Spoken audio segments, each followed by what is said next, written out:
temporary only.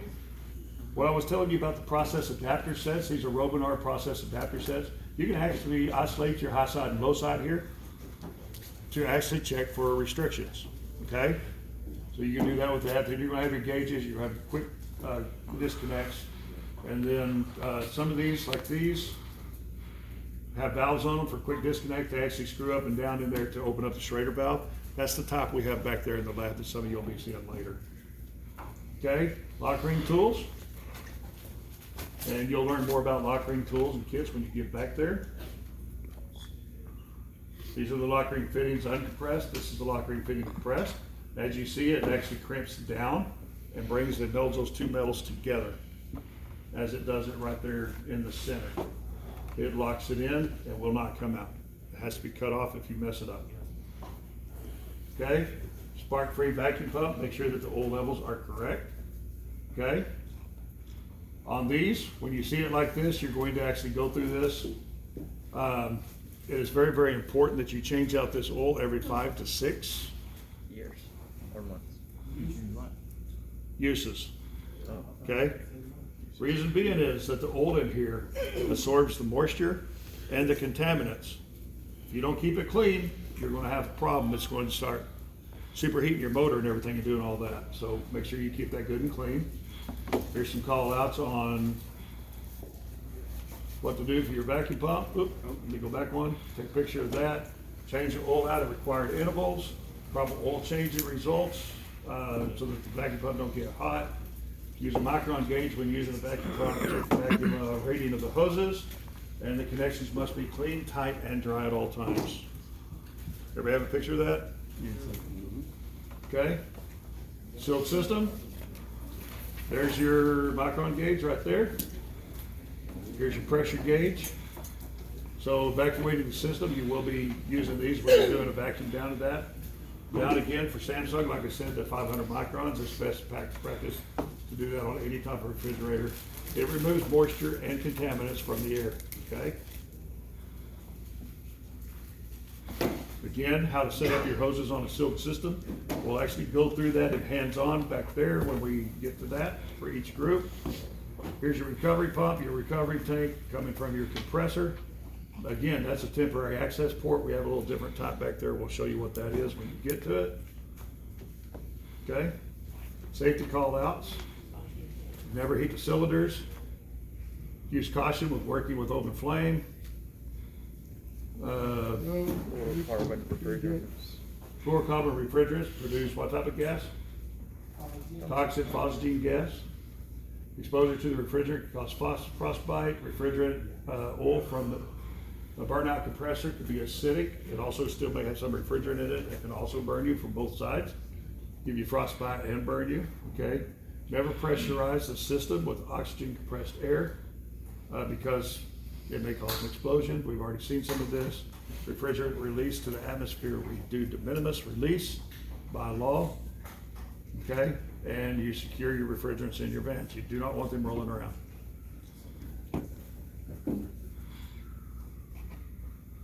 Okay, troubleshooting on a silk system. We'll go through some of the characteristics on that. Okay, the environment, loading requirements, operating voltages, improper voltage, air movement. All these are requirements that you're going to look at when it comes to how your silk system operates and the operation of it. Okay, the system will, can react to external forces. So any of your atmosphere, your humidity, anything like that, it can and will affect your system. And they can appear to be a compressor failure. So that's why you got to troubleshoot your system, make sure it's right. You check the functionality, everything's working correctly.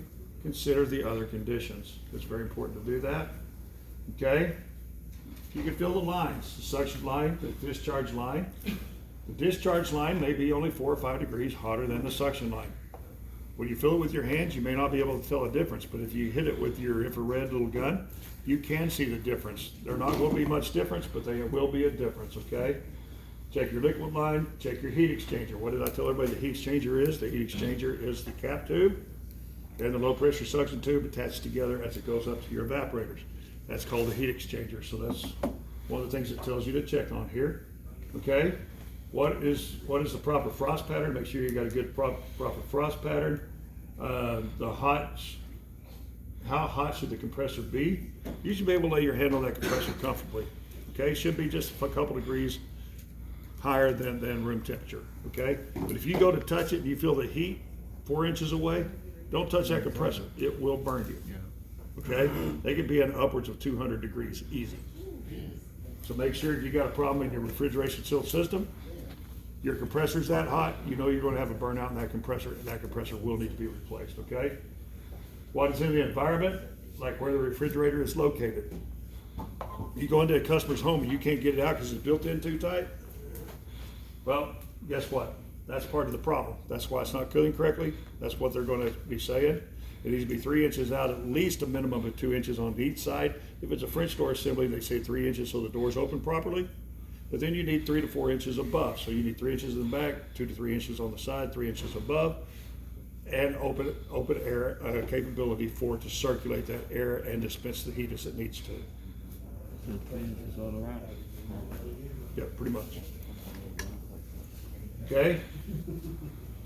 R134A, about an average of 5.5 ounces, and you can find them anywhere from 4.5 to 7.5 ounces, depending on the size of the refrigerator, whether it goes from a 22 cubic refrigerator up to a 33 cubic refrigerator. So the refrigerant size in that recharge may be a little bit different. A drop in refrigerant may allow for charging. Okay. Slightly undercharged is better than overcharged by any amount. That's what I was trying to explain to you earlier. Make sure you get the right charge in there. Okay. If you're like 0.02 ounces below, it'll still work okay and do what it needs to do. But if you're over, it's going to freeze your suction line all the way to your compressor. It's going to cause a restriction because it is freezing that line, building up ice on the outside of it. So it's going to cause you a problem.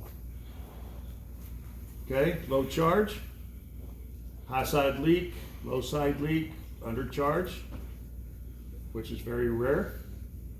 Okay, overcharge, so system component failures. That's some of the stuff we're going to go through in troubleshooting here. You have a partial restriction, full restriction, floating restriction, or an inefficient compressor, which is usually very rare. The one that's hardest to find is that one right there. If you have moisture in your system and it freezes up and it goes over where the cap tube is, wouldn't allow the refrigerant to go on through. Works fine for about 15-20 minutes and then it stops. It's because it's frozen again. You unplug it, you let it defrost, plug it back in, it'll work about 15 minutes. Guess what? It'll do it again. That's a floating restriction. It moves back and forth, back and forth, back and forth. That's one of the hardest ones right there to find, but you can find them. Once you get the understanding to know how your seal system works, you will find those. Okay? Abnormal heat load, overloading the unit with fresh food, pushing too much stuff in the back, especially plastic bags and stuff in the back, like for salad and stuff, where it actually covers the little holes and little ports for it to suck the air through. That's one thing you'll find in a customer's home. I've walked in customers' homes and opened up the door. You couldn't have stuck a pencil in there. There was so much junk in that refrigerator, all stacked up on top of each other, just pop. You're looking at that going, how do you find anything in here? And then you say, well, Yeah, and she went out and got 6 coolers and emptied it. Can we reschedule? And you can have a nice day. Yeah, she went out and got 6 coolers, emptied it all out into coolers and still had a counter full. Ooh. It was amazing, amazing. Door left open, broken gasket, interior light remaining on, defrost system failure. Here are some indications. Take a picture of this. We're not going to go through it all the way, but take a good picture of that. Okay, this is an indicator. Okay, here's a condition. Here's the indicators. These are some of the things that you can see that could be happening. Okay, everybody got a picture of that now? Well, here's we'll take a picture of it. Keep the cameras up. Cameras up. There you go. So the condition, the indicator, of course. Okay, operating pressures, superheat, super cool. We've already discussed that in the last slides. We won't go through those again. Okay, here's some of the percentage, percent with the correct charge of how it may look on a graph. We already went through the pressure gauges. We're not going to go through those again. Okay, this is a normal operating system as you see it come through your compressor from the low side. Okay, comes in through your compressor from the low side, comes out, condenses back into the liquid, comes through your filter dryer, okay, and then through your meter device into your evaporator. Evaporates, comes back out as low pressure gas back into there again, so that's the normal operating system. That's the basics of how it's going to look. This one right here may be a leak in the system. It might be frosting up right here in the evaporator. But then when you get to your condenser, we're not getting liquid till we get down here to the end, so you're going to see a big heat exchange here. And your compressor may be low current, drawing wattage, but your compressor may be warm. So it's way too much gas because it's coming through here, evaporating immediately, be all low pressure gas back to here. So it's not really going to compress correctly. So it's going to be a low liquid level. That's pretty easy to find. Okay, high side leak. You have a high side leak, it's pretty much going to be all gas through the system, okay? So liquid level, none. It's going to be a high pressure gas.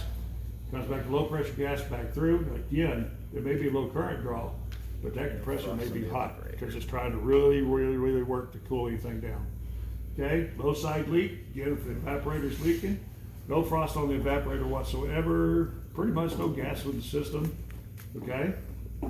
These are real easy to find because that compressor's gonna be super hot again. But the thing about it is, you'll open up the refrigerator and you'll actually smell the refrigerant.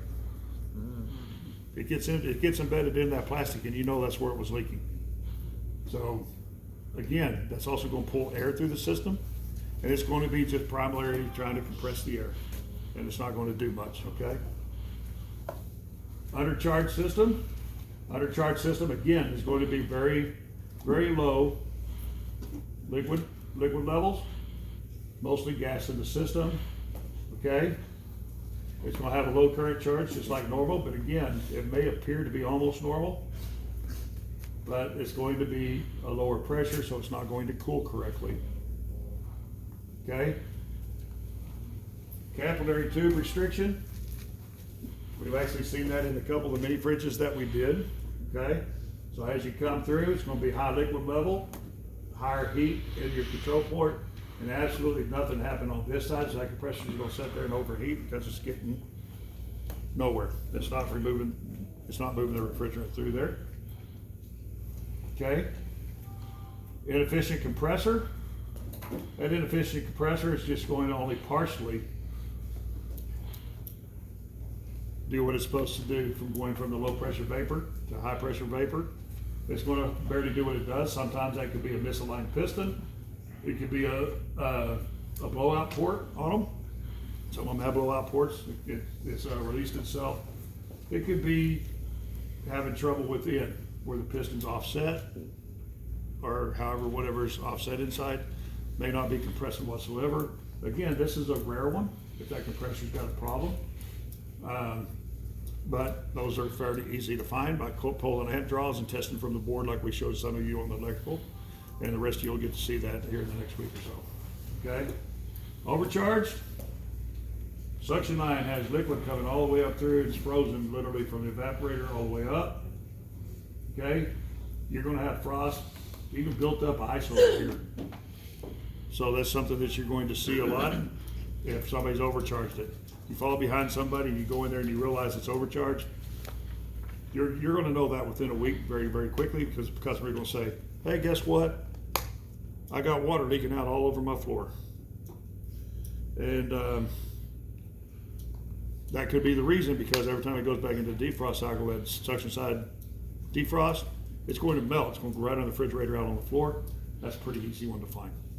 So you're going to re-evacuate the system. You're going to recharge the system to the proper charge. Test it, see if it's working correctly. That's a good way to go. All right, again, proper frost pattern. This is the way it should look.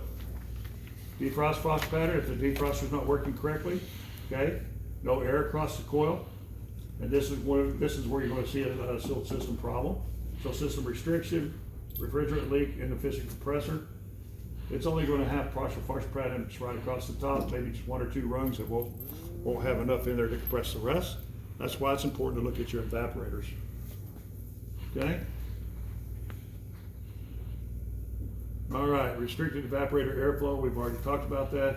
If you have the improper airflow going across your condenser or your evaporator is not working correctly, this is what it's going to look like because that evaporator is not causing it to go into superheat and evaporate everything out of here. So you're gonna have a little bit of liquid coming back, and it's going to look like a restriction in the silt system, but it's not. That's why you test from the board and make sure your fans and everything are working, while you got the proper power to it, and the proper power coming back, okay? Restricted condenser airflow, you're gonna have more liquid in there, more vapor, low pressure vapor on this side. But look here, that liquid stays all the way through the end before it comes low pressure here. It's going to not cool properly because it's not absorbing the right amount of heat. So a lot of times you'll see a freezer that's not cooling properly. If you go back and look at the condenser, if it's all packed with dirt and stuff, you can vacuum it out, and guess what? That refrigerator is going to go back to working correctly. Okay, so let's review. A lot of us are not going to go through brazing, so we won't even go through this. Okay. Common tools and fittings, we've already went through. Servicing silt systems, we've already gone through some of that. Here's some of the learning objectives for safety. So you'll need to take for servicing the silt system, some of the safety stuff is on here. Take a picture of that.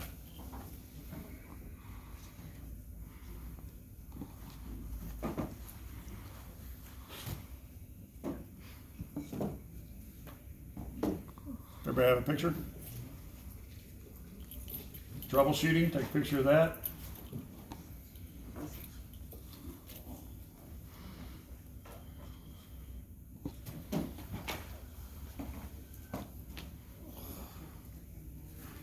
So what did we learn? Can you tell me and describe what brazing is? Well, we're not going to go through all this, so right now we'll go through that as we go through the hands-on labs. Details of safety across common troubleshooting methods for silt systems, and then recognizing the features of proper functioning silt system, which we've already gone through. Any other questions? Yeah. So we have to have a certification before we can work on a sealed system. Yes, you have to have your EPA certification before you can work Will on we it. have that when we leave here? No, you're gonna have to take that on your own. You'll expense it back through Concur. Okay. Just let your coach know what it's for. Is there gonna be a time limit when we have to have that done before we start? That's getting- between you and your coach. Okay. How does the license work? What's the difference? Now, the license, you have to have your EPA to even start your license. In the state of Texas, it is an exam if you get a license. If it's a worker certification, you're gonna be working under somebody else's license. It's $35 and they'll send you a type 1 certification. Mine is a uniform license, universal license, so I can work on all systems. So mine is about $290 a year for my license. So it's a little more learning. For after a this. general, it's a lot more learning for that. The general Texas state license for type 1 refrigeration, which is silt system refrigeration, HVAC, that one's only $180 a year for the license, but it depends on your state and what you need to do for your state. Okay, most of your states have certifications, kind of like the state of Texas does. I know New York does. They have certifications, but you have to work under somebody that's licensed. How many Okay, years? Doesn't matter if you can take the test, you gotta be there for like 4 years before you can take it? no, No? no. If you get your EPA, you can turn around, study for your state exam. Guarantee you're going to want to study for about 6 months before you take it, because you can't. That's not an open book test. Your EPA is an open book test. You can print off the EPA study guide and actually set in the test with that. Highlight points within the EPA as you're studying that you think might be on the test, because I guarantee you it probably will be. But the nice thing about EPA is that there are study tests on there and previous tests that you can go in and take it, so that you know what most questions are actually going to be on that exam. Okay, but your state test and licenses is not that way. Okay? Any other questions? Anything else?